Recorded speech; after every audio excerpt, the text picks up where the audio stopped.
everyone, as promised, I made a little mental note to start Friday's video with this. This is a review of a lot of the material that was on Chapter 5 test. A big thing, if people didn't watch the video on metric conversions, you just didn't get any points on those. So I wanted to go over that really quickly. So this says convert each of the following. If a unit fraction is necessary, to be sure to show the unit fraction used when making your conversion. These were directions that are on the final. You're not going to receive any credit if you don't show any work. So to go from metric to metric, you don't need a unit fraction. You need the King Henry died by drinking chocolate milk, where this is kilo, hecto, deca. The base is grams, meters, and liters, and this is deci. These are the ones with the I, deci, centine, milli.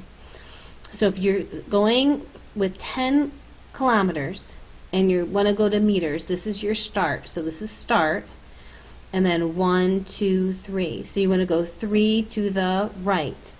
So my decimal point is here at the end of the 10. 1, 2, 3 to the right, and then you fill in your loops with zeros. So this will be 10,000 meters. Okay? If you want to go from meters to kilometers, here's your base, your meters, and so this is your start. You don't count this as one. Start. 1, 2, 3 to the left. So here's my decimal. 1, 2, 3 to the left. Okay, let's do some more of these with our King Henry died chart. So how many milligrams are in 2.6 centigrams? So you're starting here with centi, and you're going to the right 1 unit. So you're going to shift your decimal 1 unit to the right. Okay? How many milliliters are in 0.26 liters? So you're starting here with liters. Remember, grams, meters, and liters is your base. So this is your start. Something happened weird here. I think I wrote the question wrong. How many milliliters here are in, so I screwed this up. So there's 0.26 liters, and we're going to convert this to milliliters. Sorry about that. I did not notice that before. Make a little mental note to fix that. So how many milliliters are in 0.26 liters? So we're starting here with liters, and then you're going to go 1, 2, 3 to the right. 1, 2, 3 to the right. So here's your 0.26. 1, 2, 3 to the right. So 260 milliliters. All right, I'm skipping. I'm going to come back and do these ones in a little bit. A lot of people missed this question. It says a carton of 10 boxes of Cheerios weighs this much. Okay. Each box contains 22 grams of packaging material. What is the actual weight of the Cheerios? Well, you have a choice. You can either do it in kilograms or grams. It's up to you. All right. So it says a carton of 10 boxes of Cheerios weighs this much. But each of the 10 boxes has packaging. So here, let's convert. Let's do everything in kilograms. So we've got 10 boxes that are 22 grams. So we have 220 grams in packaging. Okay? So 220 grams equals how many milligrams? Well, here's my base. We're going to go from grams, to kilograms. 1, 2, 3 to the right. 1, 2, 3 to the right. So 0.22 kilograms. Right? 1, 2, 3 to the right. 0.22. You can include the 0 or not.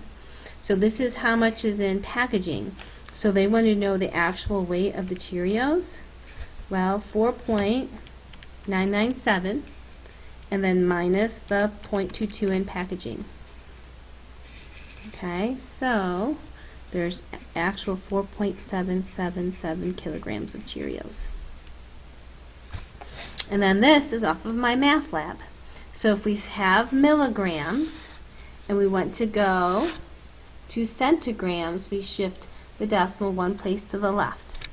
So 1 place to the left. Let me write it down here. King Henry died by drinking chocolate milk. Okay. So to go from milligram to centigrams, we go one space to the left. So that would be 790. To go from milligrams to grams, we go 1, 2, 3 to the left. So 1, 2, 3 to the left would be 0.79 grams. And milligrams to kilograms, it's a lot. 1, 2, 3, 4, 5, 6. So we go 6 places. 1, 2, 3, 4, 5, 6. So it looks like we're going to have 3 zeros after that decimal. All right, that's big. People just miss those. I was so sad to see that. All right, to convert metric to the US system, that's where you need the conversion factor. So I wrote this down. I pulled this off of your chart. So if you're starting with 10 kilometers over 1, and we want to multiply that by a unit fraction, so we want to get rid of kilometers and be left with miles. So we're going to put the numbers in now that are associated with that conversion. So you'll see that the kilometers cancel, and then we'll put the 2 fractions in our calculator. So we have 10 over 1 times 1 over 1.61. So that looks like 6.21 miles. All right. So if you run a 10K, you're running a little over 6 miles. So for inches to meters, it's pretty easy for us to go to inches to centimeters because we have the conversion factor. Right? So if we want to get rid of inches and be left with centimeters, then we'll fill in the units. Okay, so you see inches cancel. Oop, picked up a rubber band there. Okay, so 280 times 2.54 gives us 711 and 2/10 centimeters. But we know how to go from centimeters to meters. Look, it's 1, 2 decimal shifts to the left. 1, 2. So 7.112 meters. Okay, so that one's kind of cool because it's a combo of both. You need to know this stuff for the final, so make sure you watch those videos and do your My Math Lab, okay? All right, let's review a little bit too of what we did last class. We talked about unit price. Oh, this kind of all got shifted. Yeah. Oh well. So to find unit price, let me write the formula. Unit price is cost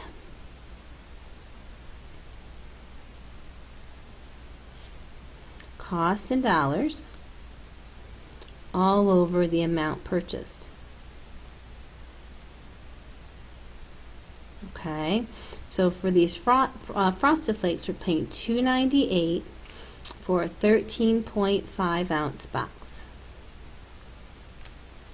Okay, so $2.98 divided by 13.5 looks like 0.221, a little over 22 cents. I'll put it right here. A little over 22 cents per ounce. Okay, we'll do the same thing for this one. It's going to be $3.49 over 24 ounces. Just remember, cost goes first. So this is $0.145 cents, a little between 14 and 15 cents per ounce. So obviously the 24 ounce box is much cheaper, right? The 24 ounce box is much cheaper. It's a difference of 14 cents versus 22 cents per ounce. And the units, the money goes on the top. So it's dollars per ounce. All right. And then we talked about what a ratio was. A ratio was a comparison of two quantities. Often written as A over B. All right, that's what we did in the last video. So a proportion is when two ratios equal to each other. A proportion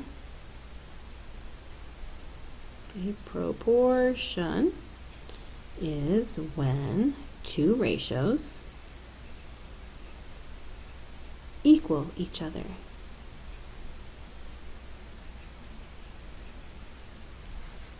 Okay? Proportion is when two ratios equal each other.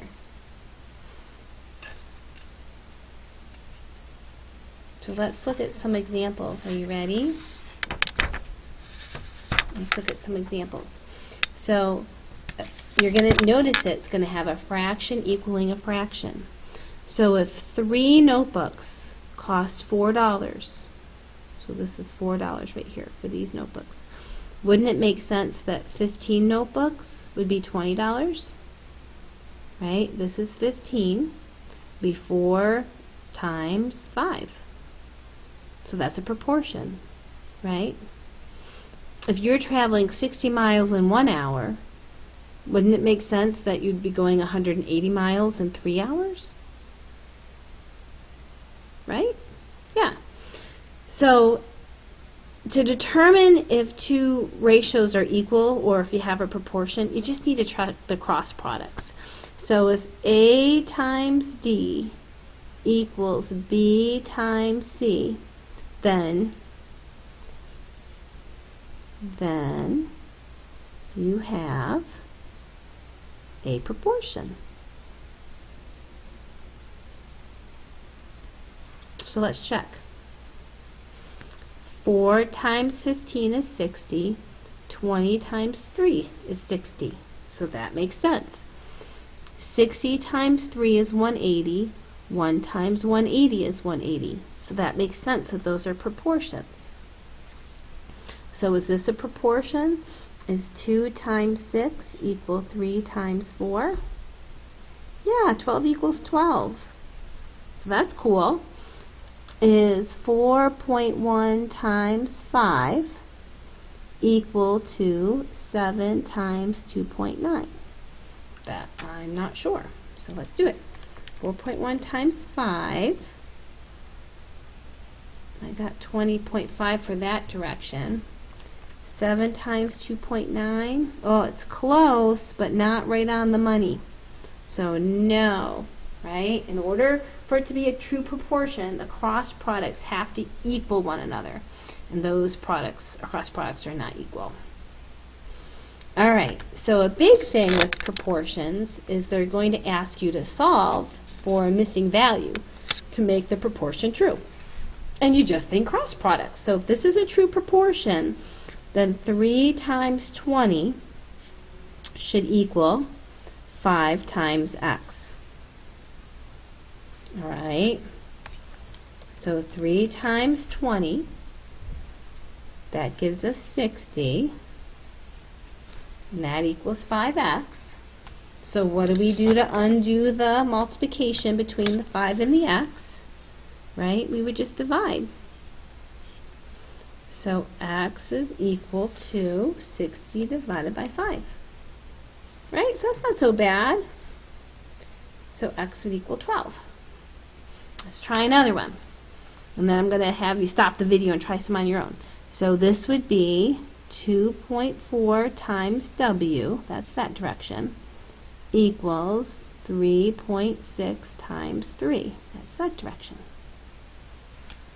So 3.6 times 3, this is 10.8. All right. So what do we do to undo multiplication? We divide. So did you guys get w is 4.5? That makes sense? All right, why don't you pause the video and just try these ones. There's 4 here. They ask you to round to the nearest hundredth, so I'm assuming that some of these won't come out beautifully, so you might have to round. So why don't you pause the video and give it a shot, okay? All right, let's see how you do. So 18 times 100, that's that direction, equals 20 times x. Did you get 1800 equals 20x? Divide by 20. I'm hoping you already did these, right? You're just kind of checking it.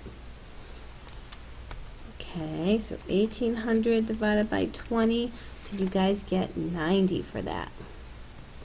Right? Or you could have just gone 18 divided by 2 is 90 and crossed off one of the zeros. Remember our shortcut method? 18 divided by 2 is 9. The zeros cancel and you're left with 1 0 on the top.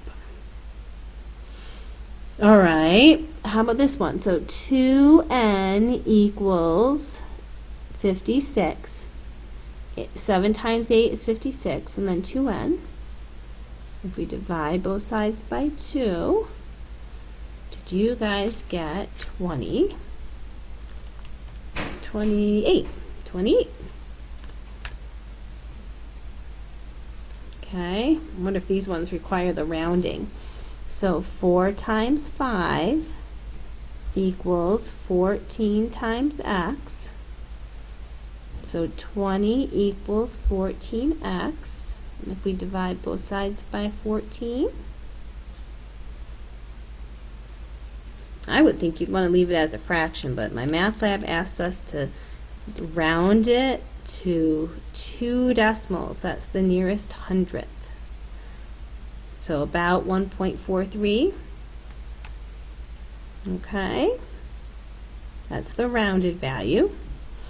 And then 4 times 15 equals 9 times x.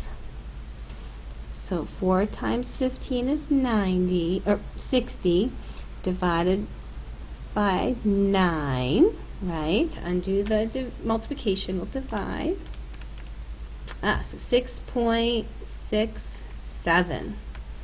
So x is equal to 6.67. How'd we do? We do okay with the cross product? That's going to be pretty well represented on the finals, so definitely on our last test. The other part of this section is just an application to proportions, and they're just very simple word problems, okay? They're actually pretty easy. So let's start. Let's read the first one and then let's see how we do. So Fly-Right Airlines reported on-time arrivals for 78 out of 100 flights. There's your first fraction, 78 out of 100. Predict the number of on-time arrivals. Okay, so x is going to be the number of on-time arrivals. That's what we're looking for, all right? Out of a total of 650 flights, round to the nearest whole number. Okay. So let's write a proportion. So we have on-time arrivals out of a total of 100. Now I'm going to make a little mental note of that. So this is my on-times, and this is the total arrivals. And in order to make a proportion, you have to be consistent. So if we put on-time arrivals on the top over here, then we've got to put on-time arrivals over here, which happens to be our x. And then they wanted to know the on-time arrivals for 650 flights. You see, on-time over total is the same thing as on-time over total. Right? This is our total, and x is our on time. So let's cross multiply. So we've got 78 times 650 equals x times 100. So 78 times 650 is 50,700. Right? You guys get that? And then we're going to divide to get x by itself to figure out how many on-time arrivals this airline is saying they should be having. Did you guys get 507? So that's not bad, right? You just have to be very consistent when setting up your proportion. I guarantee you're going to have a couple of these on the final because people have already started submitting questions for it. All right, you ready? So, first thing always, let's see if we can figure out what they're looking for, okay? So, in designing a new 750 hotel room, planners want 3 out of 5 rooms. All right, there's your first fraction, to be non-smoking. Calculate the number of rooms that should be non-smoking. So that's going to be our X. Number of non-smoking rooms. Okay. So we identified the variable. Now we got to make our proportion. So right here, they said 3 out of 5 rooms have to be non-smoking. So there's the first part of our proportion. So 3 is non-smoking, and 5's the total number.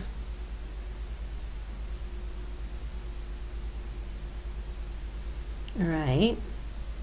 And they said they're going to have a total of 750 hotel rooms, and X is the number of non-smoking that has to go on the top because we put non-smoking on the top over there. So take your time. If 2 fractions are equal to each other, you can always do a cross product. So 3 times 750 equals 5 times X.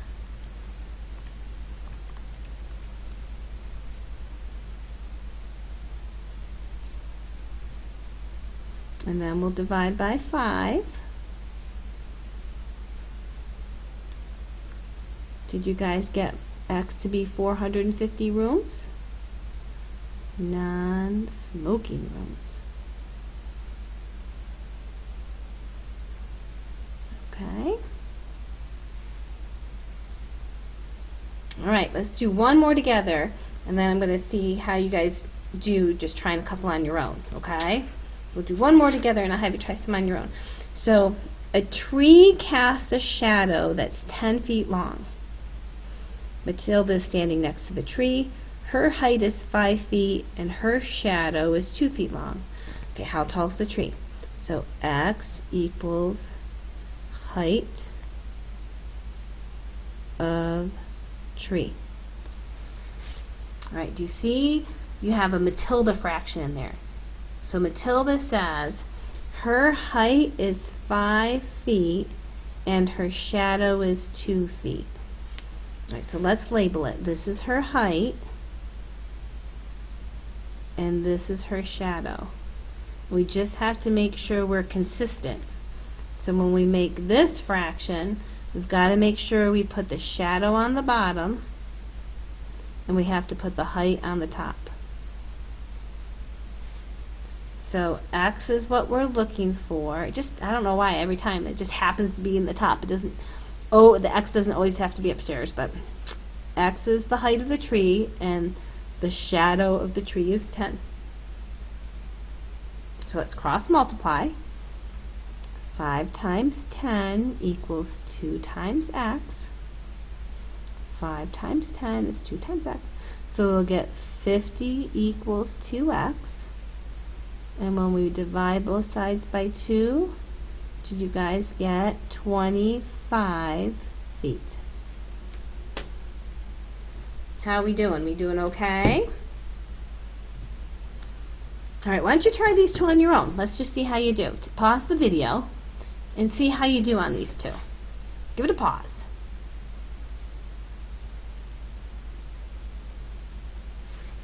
All right, so it says how many employee earns 6 days of vacation after 21 weeks. How many days of paid vacation? So there's our X. X equals number of days of paid vacation. That's what we're looking for.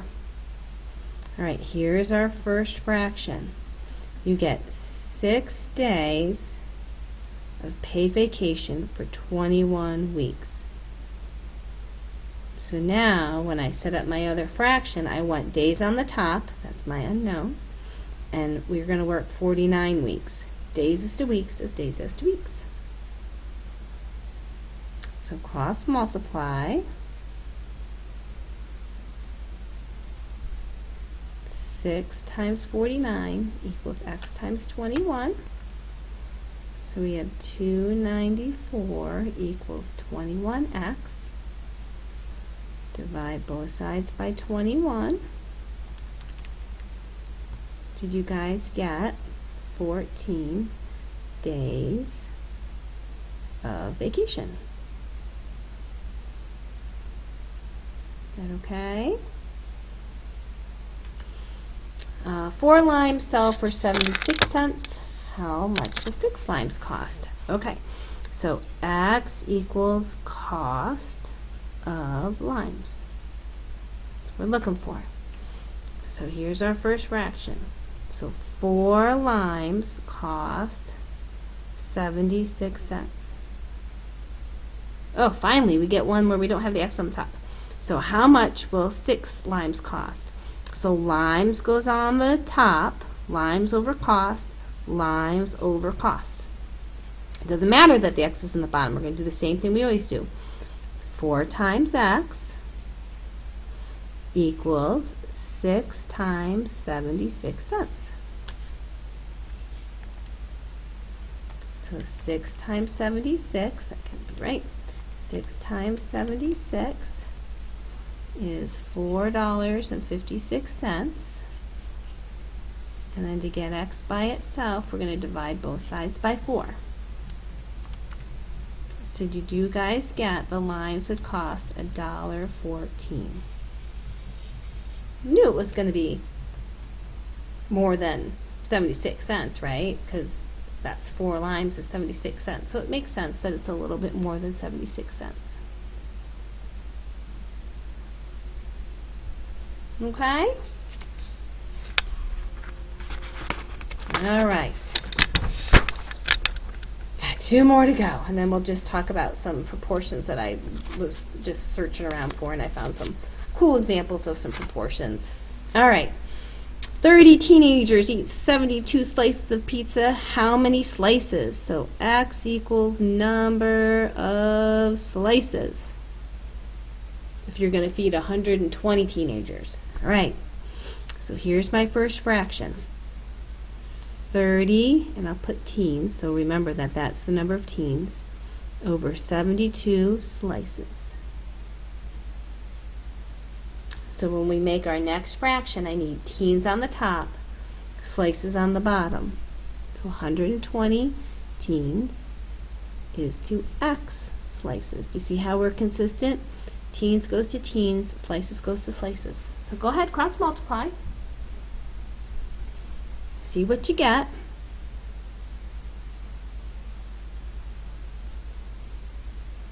Right? 30 times x is 120 times 72. All right, 120 times 72. And we're going to divide both sides by 30. So it looks like x is 288 slices. It's a lot of pizza. All right, guys, so this is one that was very similar to something that was on the final last semester, so I thought we should throw one of these on there. So it says 1 bag covers 2,400 square feet. All right, so we need to figure out how many 2,400s we can get out of this lawn. And the lawn is 55 feet by 300 feet. So what's the total area that's covered in this lawn? Well, area is length times width. So we have 16,500 square feet we have to cover. All right, does that make sense? Length times width. So I'm going to use the proportion. So 1 bag covers 2,400 square feet. And we want to know how many bags will cover 16,500 square feet. Does that fraction make sense? One bag covers 2,400, so how many bags will cover 16,500? So let's cross multiply.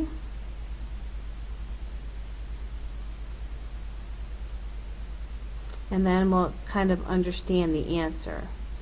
We have to talk about the answer. So we're going to divide both sides by 2,400. And you get a decimal. So if you try typing that into MyMathLab, you're going to get it wrong. Because chances are, if you went to Home Depot and said, hey, I need 6.875 bags of fertilizer, they're going to look at you funny.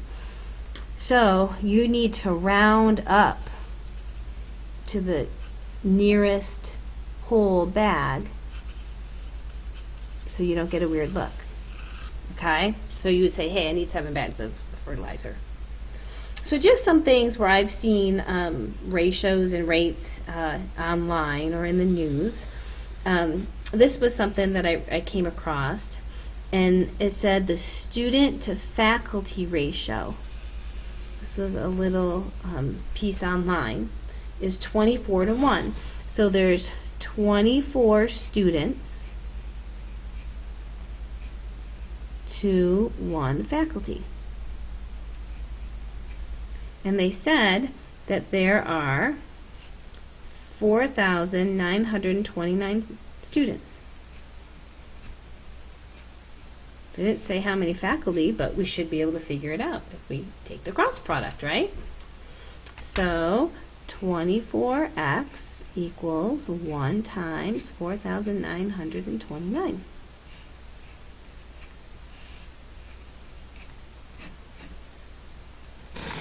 That's 1 times. So 1 times 4,929 divided by 24. So according to this website, we have about 205 faculty. And I don't know if that's including adjuncts or all full-timers. I'm not sure how they calculated that, but there you go. That sounds about right. Okay, so that was kind of interesting. I saw that ratio recently. I was talking about this earlier. So, and if we were together, we'd look up some student to faculty ratios, but I'm disappointed we're not together. This was interesting. So I'd said that I had a person who used to do hair, and so she said she used ratios all the time. So she said she would always mix a ratio 1 to 2, so 1 part color with 2 parts developer. Okay, so that's a ratio that was this student talked about. And then for this one, this was what I was talking about. I tried to show you a picture, the child care ratios. So this is huge, right? This is huge. If you're going to run a after-school care program, you need to follow the guidelines that are set up by New York State. So I thought that was interesting. And then another fairly interesting, they were talking about ratios of boys to girls in China. And so that was that's an interesting concept, and says, but it is warned that the ratio is still higher than in any other country. So the ratio of boys to girls is much higher. And it's a little alarming because what's happening is there's a lot of boys and not enough girls, and so they're concerned about gender issues. And anyway, it was an interesting article, but I wanted to talk about this, about the one-child law that used to exist in China, but since we're not together, I won't talk about it.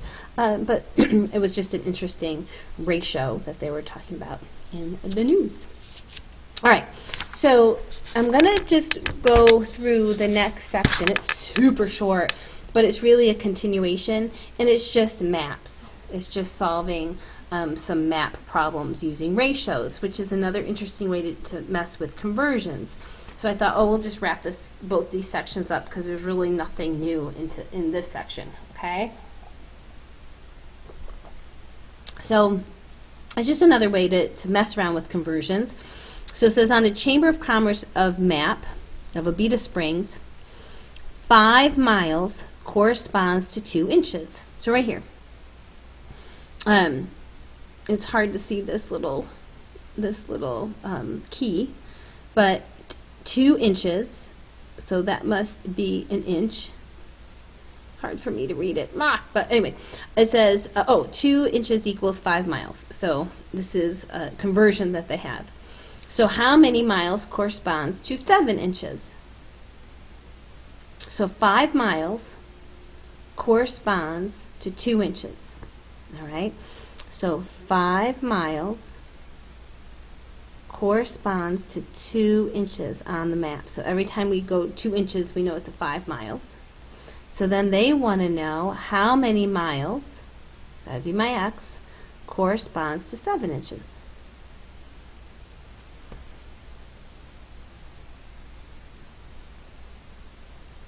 All right, so cross multiply. So 5 times 7 is 35 equals 2x. So if we divide by 2, it looks like we'll get about 17 and a half miles.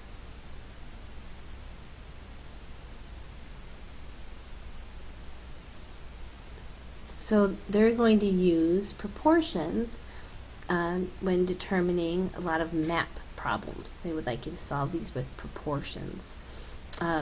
So here, let's try this one. So on an architect's blueprint, 1 inch corresponds to 8 feet. Okay, 1 inch corresponds to 8 feet.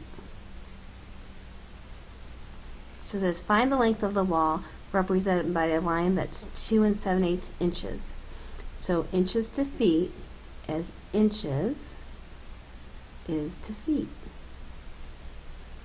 So cross multiply, 1 times x is 8 times 2 7/8. And we can put feet there to remind us we're solving for feet. So 8 times 2 7/8 looks like x is going to be 23 feet. I mean, we knew it was going to be over 16 feet because 2 inches would have been 16, and this is just about 3. So 3 inches would have been 24, so we knew it was not going to be quite 24. So that makes sense.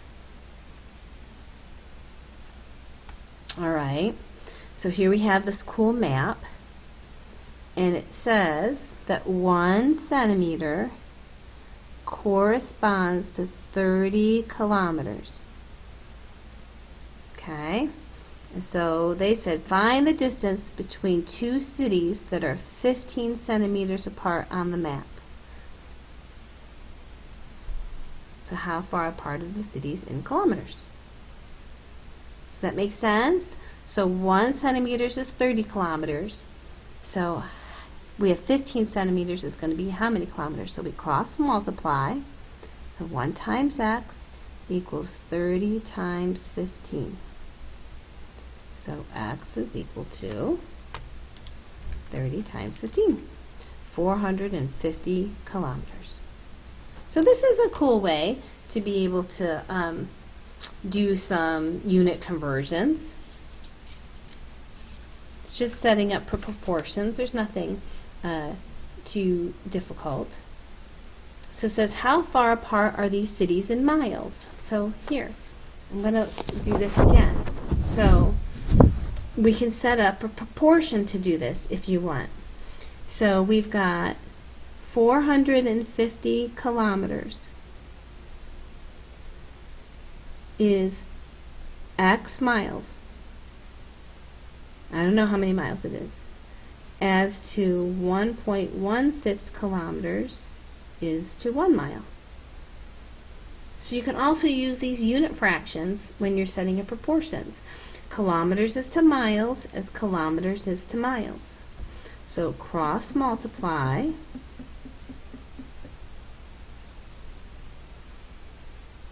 And then divide. So these unit fractions are also helpful when you're setting up proportions. Did you guys get 297.5-ish miles?